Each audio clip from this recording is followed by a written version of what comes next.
Good morning, everyone. Firstly, I'd just like to thank CETA and the judges for shortlisting us with our project. I think it's a fantastic occasion, and it just shows that the industry seems to be on the way back to where it needs to be. The project that we have done is Telecity data center. It is a 6 megawatt tier 3 data center. Some of the key challenges on this project were that it was a very small footprint to which the project had to be built. Kirby were appointed the design and build contractor, and the overall project cost was 20 million. We were assigned model coordinators of the entire project, which included the CSA, MEP packages, and it became apparent to us very quickly that in order to reach the client's expectations, which was a LOD 500 model handover and a successful data center commissioned, we needed to apply some technology, but above all that, I think collaboration was the key point in all of this. And we can all talk about BIM and the great advances we're all making, but a lot of the time on projects, and everyone here will know that people don't talk to each other, and they could be standing right next to each other, and the person next to you has all the information you need, and he just doesn't give it to you. Now, whether that's because you didn't ask him for it, or you didn't feel like they had the information. So what we decided on this project was, and this came from the main contractor as well, Structure Tone, who took an early decision that we were all going to work together. And if you didn't want to work, if you didn't want to share knowledge, if you didn't want to share information, then you weren't welcome on the project, and it was simple as that. So the project challenges were, as I said, restricted footprint. We had a retrofit of an existing warehouse, which was an old storage area sitting on a small piece of farmland in an industrial estate in Dublin. And it was a compressed construction schedule of 20 weeks. That was for the actual construction start date and the commissioning process.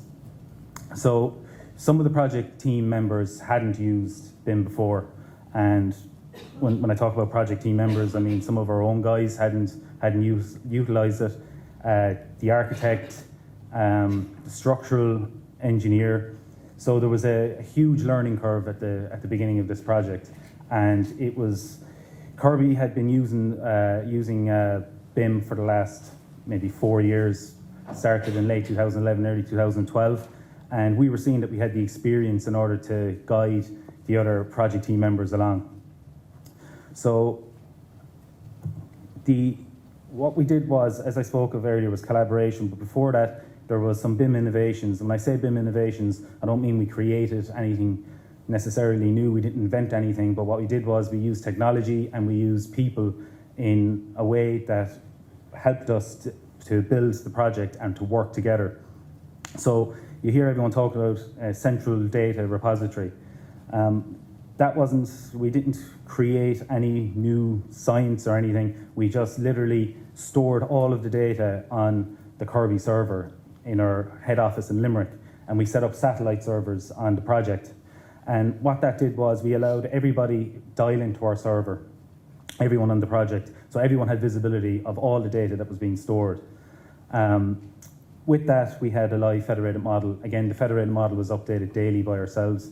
Every project team member from CSA, MEP had their own file, their own area, and they were all able to audit their own files when they needed to.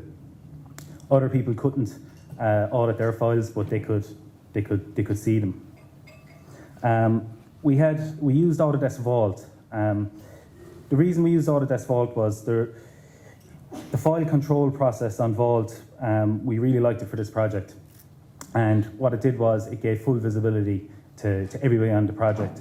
And we set up. We worked with a company called ProCAD in Limerick, who are an Autodesk reseller, and they set up links. And what the web links did was they were sent out to the client in the UK, they were sent out to the architect in his office, and everybody had a dial-in to the one central repository through Vault. So there was remote access through mobile technology from the client, from ourselves. Our guys on site used tablets and phones, and we used point cloud verification of all our installed to make sure that it was installed as per the model. And as I said, there was full project collaboration. So when we talk about collaboration, a lot of contractors don't like talking about this, but at the end of the day, you have to hand over something to a client. And a lot of us kind of hide from the fact that the client wants things done a certain way. And why do they want it done is, at the end of the day, for their own purposes, to give themselves value. And it's our job to give them the means for them to achieve their value. And that's where we fit in. So what we did was we approached the client. It was design and build, but we approached the facility management team very early on. And we sat with them and we said, what do you want? What do you want your facility to look like?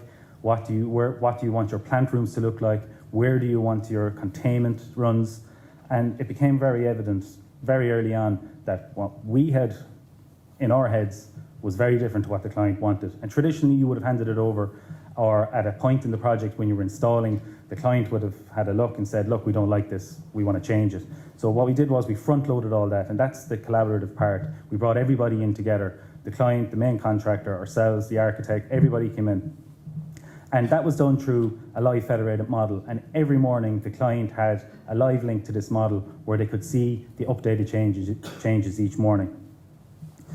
With this then, because all the information was live, we did more clash avoidance rather than clash detection. So what I mean by that is, as each system had a file, and as we were modeling, we were clash detecting each file as we worked, and this happened with everybody on the project. I don't know how many times I've worked on different projects where you end up with a model and there's 2,000 clashes and everyone's scratching their head, how do we figure it out? What do we do? So from the very start, from the design right the way through to handover, the clashes were monitored and kept relatively low till the very end where it was clash free.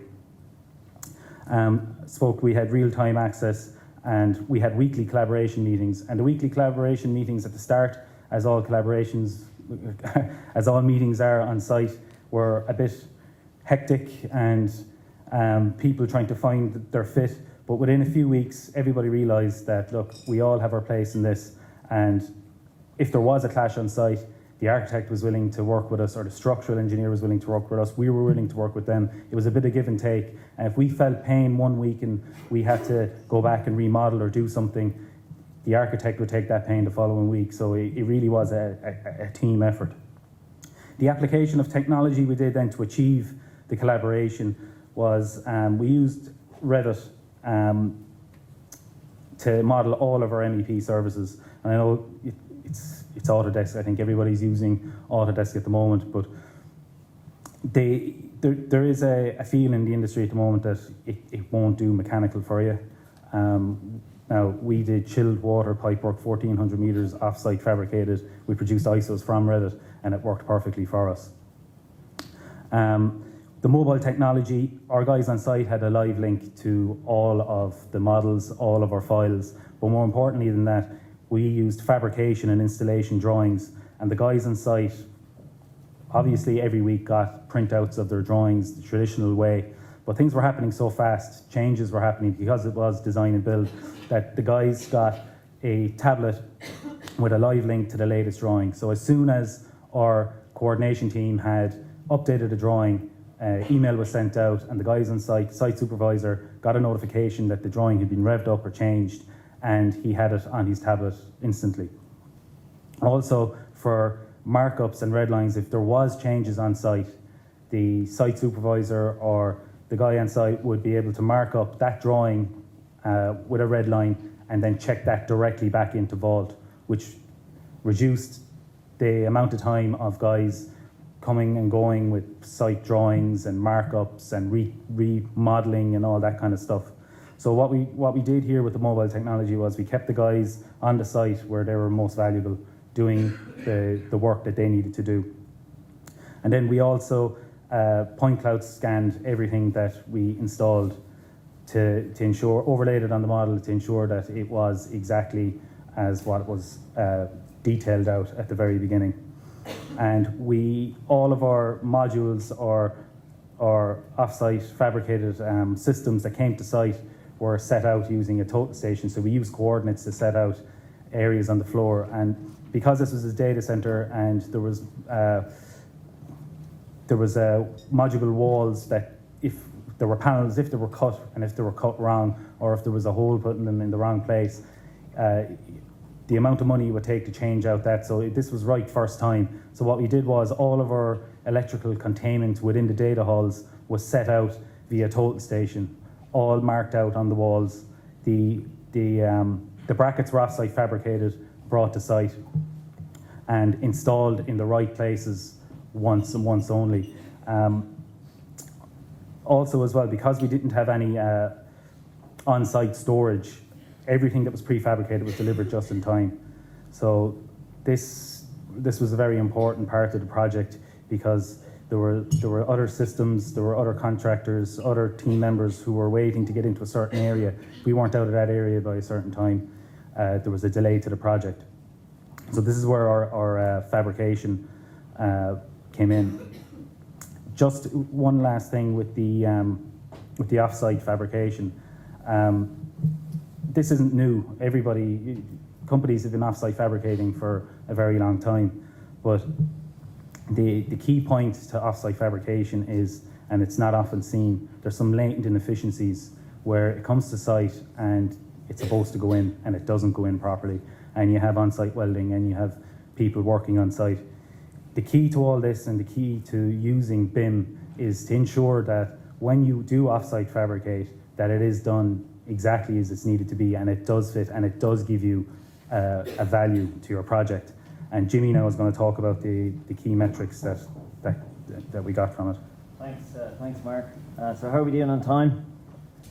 Looks like are we green. Okay. So I'm Jimmy Kirby, and I will conclude today's presentation by bringing you through the key learnings from this project. So look, the first one is project. It's for us the BIM education and learning is project based essentially, and that's how we've developed to where we are and to the level that we've got to deliver the Telecity project.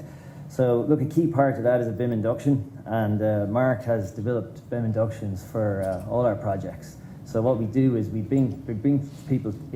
If the team that we're dealing with isn't experienced in dealing with BIM, Mark puts a BIM induction together for a particular project, delivers that to the team. And we find that this is really useful, because what it does for the team is it identifies to them what BIM will and will not do for the project. If they haven't dealt with it before, we find this from a big picture perspective gives them an idea of what it's going to do for them and what it won't do for them. Look, the one team, the BIM integrated approach, so in the early stages of our capability development, it was a case of the install team asking the installation team for their drawings and expecting the accuracy and the level of detail to be there without any input in their creation. Now, the BIM team and the install team work together, so that's really the big change that we had at Telecity is we got the trades sitting beside the BIM team, and I know some of the BIM team are actually here today, and that really was a big breakthrough for us. So their installation drawings and the accuracy of those and the accuracy of the model and how, and this is a gap in the industry, how the design transfers to the construction, because you do need the designers and the constructors working together. The designers have the design knowledge, the constructors have the construction knowledge, and without the two of them working together, it isn't as effective as it could be, or as we are currently doing. So look, from an FM engagement perspective, this was really good. Mark talked about that. I think some of the big benefits there were, the traditional model for certainly from a contractor perspective, and when we are involved in design, is this over and back submissions and approval. And that can be a very lengthy and, it can be fraught with difficulty from time to time. So having the FM people actually in the room and going through the model with us and making the changes on the spot drives efficiency and definitely saves money for a project. The early engagement then with the facilities management team was also very effective in installing the mechanical and the electrical systems, which Mark already went through.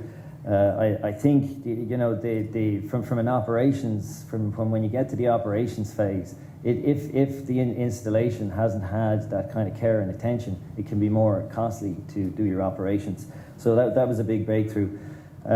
Detailed valve instrument positioning is a really good example of this. So detailed mechanical and electrical data, we just have to work really closely with the project engineers in order to get that level of detail, and we need that level of detail earlier. We can't do detail coordination without that.